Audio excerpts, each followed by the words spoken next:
নির্বাচন কমিশনে মনোনয়ন বাতিল বিরুদ্ধে শেষ দিনের আপিল আবেদনের খবর রাখছেন সহকর্মী ফরহাদ ইবনে মালেক। সরাসরি যুক্ত হচ্ছে তার সাথে। ফরহাদ ইবনে মালেক, আপিল আবেদন কার্যক্রমের শেষ দিন আজ, কি খবর আছে আপনার কাছে? এবং পাবনা 1 এবং 2 আসনের নির্বাচন স্থগিত করার সিদ্ধান্ত নিয়েছে ইসি, সেই বিষয়ে কিছু জানতে পেরেছেন কিনা?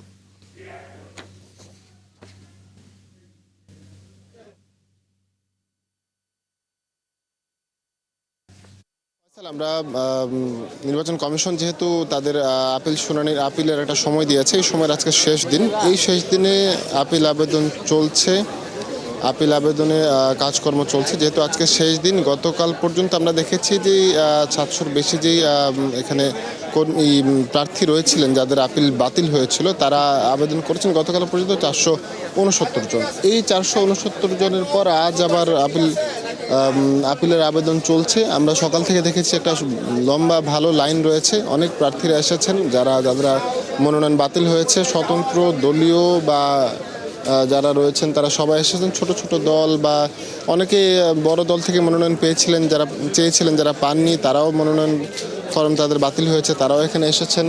অনেকে নানা রকমের অভিযোগ করছেন, আমরা দেখতে পেয়েছি। তারা কারো মনোনয়ন ফর্মের মধ্যে স্বাক্ষর জটিলতার সমস্যা রয়েছে, দলীয় বা স্বতন্ত্র সবারই। এর মধ্যে একটা বিষয় আমরা লক্ষ্য করলাম যে দলীয় প্রার্থী যারা রয়েছেন তাদেরও অনেকের ছোট ছোট কিছু সমস্যা রয়েছে, যেগুলো আসলে সমস্যা তাদের মতো হবার কথা ছিল না। অনেকের দেখেছি সভাপতি এবং সাধারণ সম্পাদকের স্বাক্ষর থাকা না থাকা নিয়ে একটু সমস্যা। অনেকের সাধারণ সম্পাদকের স্বাক্ষর রয়েছে কিন্তু এখানে সভাপতির দেয়া নেই। এই বিষয়গুলো নিয়ে সমস্যা হচ্ছে, তবে বিষয়গুলো নিষ্পত্তি দ্রুতই হয়ে যাবে বলে তারা আশা করছেন।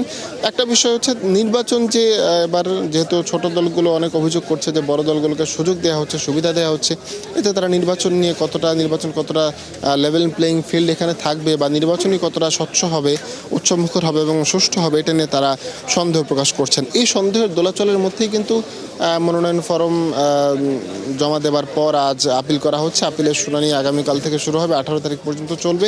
এরপরে 20 তারিখ সর্বশেষ মনোনয়ন প্রত্যাহারের সময়, 21 তারিখ প্রতীক বরাদ্দ এবং 22 তারিখ থেকে প্রচারণা চলবে।